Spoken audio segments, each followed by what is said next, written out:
What's up, champs? Welcome back to the Keeping Karlsson Fantasy Hockey Podcast presents Short Shifts. Yeah, we're changing it up tonight. My name is Ben Burnett. I'm your host, and joining me, as always, my pal and yours, the mysterious Mr. E, Louis Ezekiel. Louis, my pal, my friend, how are you doing this fine Tuesday evening? Really enjoying it. I've got an interesting fantasy situation. This is, believe it or not, the first time all season that I have two streamer goalies going to fill both of my goalie slots in the cupful. So it's just, my guys, Swayman's not playing tonight, and then I've got Saros who doesn't go till Wednesday, so I'm filling in the gaps with Ranta and Koskinen and hoping that it goes well for me. Well, Louis, you mentioned Mikko Koskinen. He's on our show list. He wasn't up top, but why don't we start by talking about him? He's been looking real good the past few games. Yeah, absolutely. At 42% rostered on Yahoo, he's seeming like a pretty decent option here. I know we're playing with fire a little bit, talking about a goalie doing well, especially during a game that goalie is playing in. So hopefully by the time you're listening to this, we're not, clearing up the wreckage of Philadelphia taking over. But it is Philly, so that seems somewhat unlikely, at least. Koskinen's looked pretty good under Woodcroft in Edmonton. He's had two quality starts against Winnipeg and a fantastic 44-save effort against Florida. Major knocking on wood here, but he has shut out Philly up to this point. His only poor recent outing was 3 goals against on 15 shots, and that was when he came in to replace Mike Smith after he gave up those 4 goals to Minnesota in less than 14 minutes in the first period. With Edmonton battling for playoff position, I feel like Koskinen is earning Woodcroft's trust a little bit here. I don't think he's likely to maintain this high level of play down the stretch. This is Mikko Koskinen we're talking about. I think, this is a burst of excellent play, but I don't think that we should expect it to continue moving forward. But he does seem more likely to start than not. And the Oilers have found some of their offense that had disappeared during that tough December through January stretch. So I think that he's going to get the lion's share of starts here for a little bit at least. Which leads us to the question, would you be comfortable dropping Mike Smith at this point? That is an interesting question. I feel like this week ought to answer that question, I suppose, because the thing is, Mike Smith, his Sunday night start, which was the second half of the back-to-back this weekend, was pretty solid, uncharacteristically so for him in terms of his recent performances.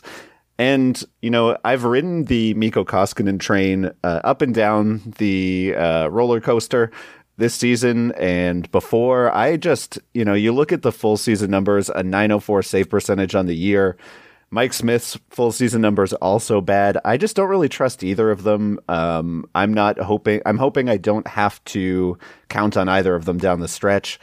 I think it's possible Edmonton's best goalie is in the AHL right now, and it's Stuart Skinner. And I guess my hope would be that they find a goaltender in trades. It would be great if Mikko Koskinen, somehow learned enough from Jay Woodcroft in the past 2-3 weeks to be fantasy relevant. But I'm having a hard time wrapping my brain around that. Yeah, I think that's a good point. It's a tough situation. Maybe it's worth a little bit of time to see how things shake out. That start against Carolina was pretty decent for Smith. So not ready to write him off entirely yet, but some nice performances by Koskinen recently, has me feeling a little more bullish about him than I typically would. All right, well, let's chat next about a Boston Bruins player that has been absolutely incredible on the top line, playing with Brad Marchand and Patrice Bergeron, and that's Jake DeBrusk. He who is still asking for a trade out of town. DeBrusk put up 4 points, including a natural hat trick in the 7-0 massacre over Los Angeles. Got to give shouts out to Cousin Dave from the Stream Scheme for his recommendation of JDB this week. And I guess the other performance that we kind of have to mention, even though I don't think there's that much more to say about Jeremy Swayman at this point, but a 34 save shutout Monday night. Swayman, again, I think we've said all there is to say. He looks like the guy in Boston. I'm a believer. Louis, do you have any strong takes on either of these Boston Jays? My strong take is that Swayman should be starting 75% of the games. That's all I really feel like. He's just been so good lately. 6 quality starts in a row. Only loss came from in the shootout, so didn't even allow the second goal in that game. That second goal was a shootout result. So yeah, you just really love to see it. His goals against average in February was just a hair above 1. Just really outstanding work from Swayman. And, still pretty widely available. He started 6 of the last 9. Obviously, he's not starting tonight with the back-to-back here on Thursday. But overall, I would say that, we are in a position where I think Swayman should be getting the bulk of the starts. And if you haven't grabbed him already, I think it is time to add Jeremy Swayman if he is hanging around on your waiver wire and you need that help in goal. Yeah, it feels a little bit like Alex Nedeljkovic last year, although I think that his run has been a little bit longer earlier than Nedeljkovic, who kind of took a little bit to settle in Carolina. Really impressive stuff from Swayman. Lewis, why don't you take us to our next story here? All right, well, we will check in on the Devils. I want to avoid having this become total Devils pod. I know that me and Elon talked about them on Thursday, and he was gushing about them on the big Sunday show. But the Devils still hot. Yes, they are. From Monday's results, Bratt, who's 60% rostered, 1 goal, 1 assist. Hischier at 30% had 2 assists. Dawson Mercer down at 7% had a goal and assist. And Igor Sharangovich, 22% rostered, 1 goal, 1 assist. Those are the Monday results. I believe here on Tuesday, I think I said it was Thursday earlier. That's the kind of week that I've been having. But I believe Hischier has a goal here on Tuesday. I believe Mercer has an assist. So just continuing to rack up the points for the Devils. Very exciting to see some positive offense taking place. Obviously, things in the crease still leave a little bit to be desired, but another one of those shockingly effective offensive teams, Columbus, is the one who is working over the Devils here to the tune of 4 goals so far. So, we've certainly seen that Patrick Laine and that top line have come alive in a big way. So I don't think we can hold it too much against them. And I'm starting to turn that corner. I know you were giving me some flack for being such a negative Nancy about the Devils. And now I'm trying to give them credit where it's due. Big of you to say, Lewis. I appreciate, and I think you're right. Basically, it's that Devils team has, I believe, the highest goals per game or goals per 60 through the month of February. So the offense is humming. It looks like Nico Daws maybe earned a few starts with his solid game against the Canucks on Monday, but he is not looking so great in the back-to-back start. My guess is that they're kind of just going to flounder between Dawes and Gillies, and it's unfortunate because it seems like a situation where there's enough offensive production right now to make it worth rostering somebody if you weren't going to have to worry about them absolutely blowing you up every single night that they go out. Yeah, and then if I can just add in one more item for teams that are really flying offensively, we've got a real barn burner between the Habs and the Jets. It is now 4-4 with a hat trick from Josh Anderson, who has just really been on a roll. And we're not even halfway through that game yet, so there may be a lot more exciting action to come in that one. All right, well, the next place we want to jump over to is to look at a concerning injury in Long Island. Matt Barzal has suffered a lower body injury on Saturday. Here on Tuesday, he is missing his 2nd game in a row. Brock Nelson takes over on the top line between Anders Lee and Anthony Beauvillier. The Parise, Palmieri, Pajot line, the triple Ps, is going to stick together. Barzal has 37 points in 45 games, which takes him to about a 67-point average, about directly in line with what he's had last year. Injury aside, is this more or less what we should be expecting from Matt Barzal as a fantasy asset? Yeah, I think we're sort of seeing the extent of who Barzal can be. The interesting thing, I think, with him is that he starts the season hot. The last couple of years, he's come out really hot and then cooled off significantly. To start the year, I remember we were talking about Barzal, and he had been outperforming his shots per game, and his shots per 60 rates had both gone up over the last several years of his career. And when he started slow production-wise, I remember talking about how we thought that there might be a little bit more to his game. Unfortunately, I'm not really seeing that bear out. And I think what Matt Barzal is under this regime is kind of a steady Eddie. This is kind of what you see is what you get.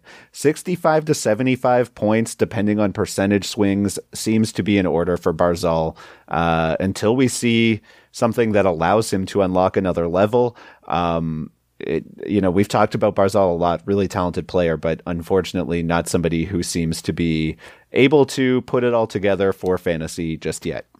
Yeah, you would love to see kind of that power play kind of get together here. They talked on the Sunday show about Dobson and his success, although not a ton of it on the power play, but just, being someone who can maybe help drive a little bit more offense for the Islanders. But yeah, the Islanders are what they are. We know what to sort of expect from them at this point, and you would love to see Matty Barzal performing at a bit of a higher level, but we're going to have to wait a little bit until we can actually get there.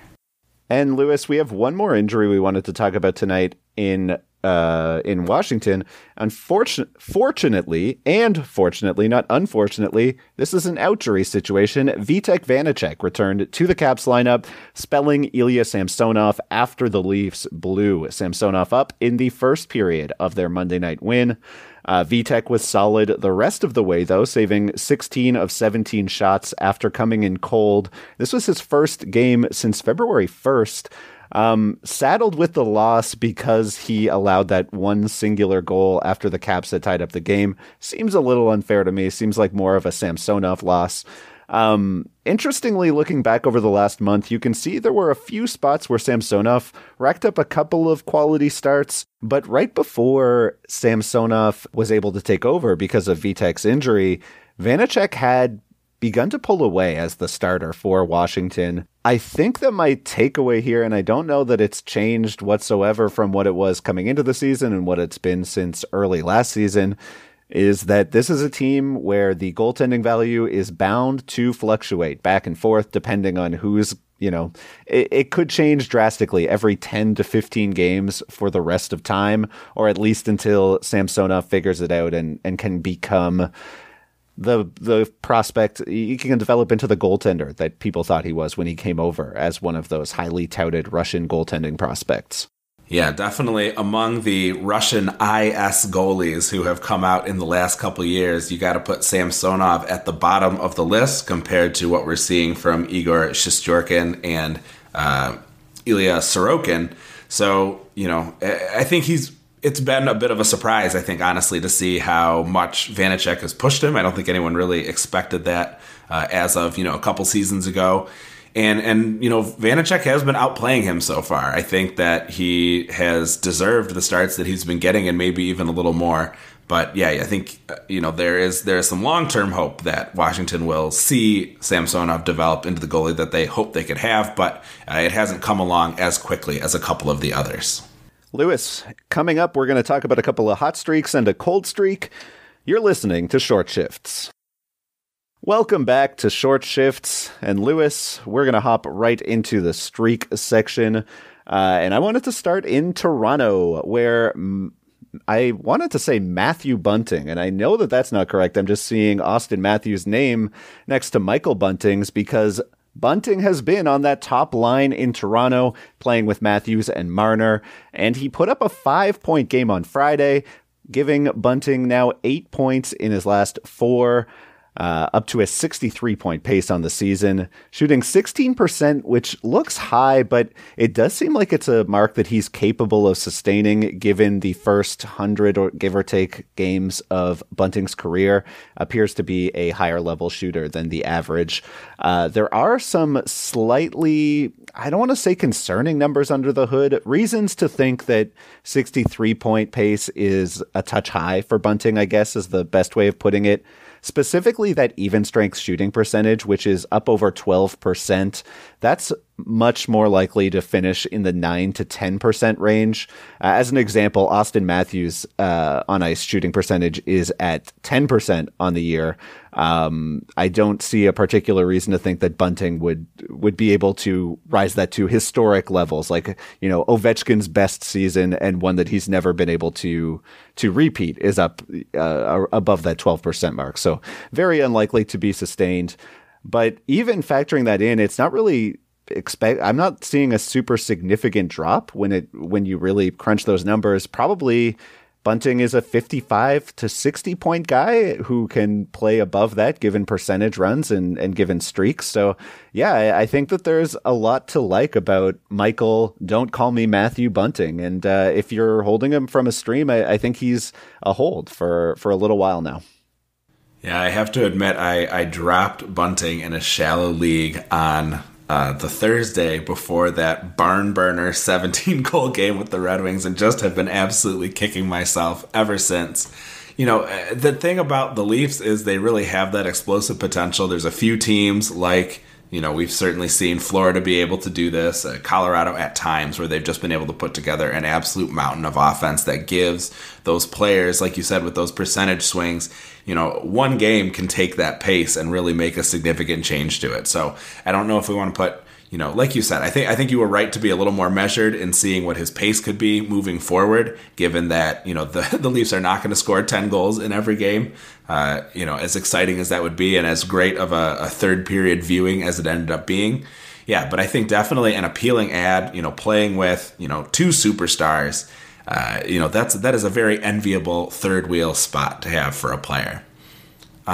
You know, if I can look at another player who is really enjoying a great third wheel spot, but is making it work, you know, really acting as the straw that stirs the drink for this line in a lot of cases lately, that would be Teuvo Teravainen, one of the hottest players in the NHL since returning from a 4-game injury absence, with 12 points in the last 8 games and change.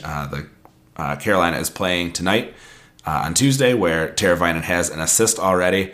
You know, and what's nice to see is that he's not on a crazy shooting percentage bender. He's got 4 goals on 28 shots as of this recording. And that's over 3 shots a game on average, with just 2 one-shot games holding him back. He's had at least 3 shots in 7 of the 9, including at least 3 already on Tuesday night. And some of those assists, too, have been real beauties. He's shown some really great chemistry on some tic-tac-toe passing with his line mates, Svechnikov and Aho. He made a really nice pass to Pesce to end the game in overtime. He's 84% owned, so not likely floating around your waiver wire unless he was dropped during his injury and your league is snoozing. But if you're holding him right now, I would not be looking to sell high. I think you would enjoy the production with great line mates. Like I said, I don't think he's shooting outrageously high above his average. He may regress a little bit, but you know, that deployment that he's getting is really outstanding. And if I can just shoehorn one more player in here, as long as we're talking Svechnikovs. Elon and Brian brought up Evgeny Svech on Sunday's show, saying he was getting low minutes but great even strength line mates. The Svechnikov PLD Connor line has 2 goals so far on Tuesday. 1 goal, 1 assist for Svech, who is a big fat 0% rostered in Yahoo. So if you are in a deep league and you're looking for someone who's getting great even strength deployment and making something happen with it, at least for the time being, Evgeny Svechnikov may be an interesting option. And I feel like we do need to specify we are not talking about the Carolina Svechnikov, because that is I'm going to say it, Lewis, that's a big old leap from Teravainen to Evgeny Svechnikov. Yeah, absolutely. So, you know, I'm reaching for a transition point. So mentioned Andre and now moving to Evgeny. Obviously a very different situation, a very different player, but some nice production in the last little while here.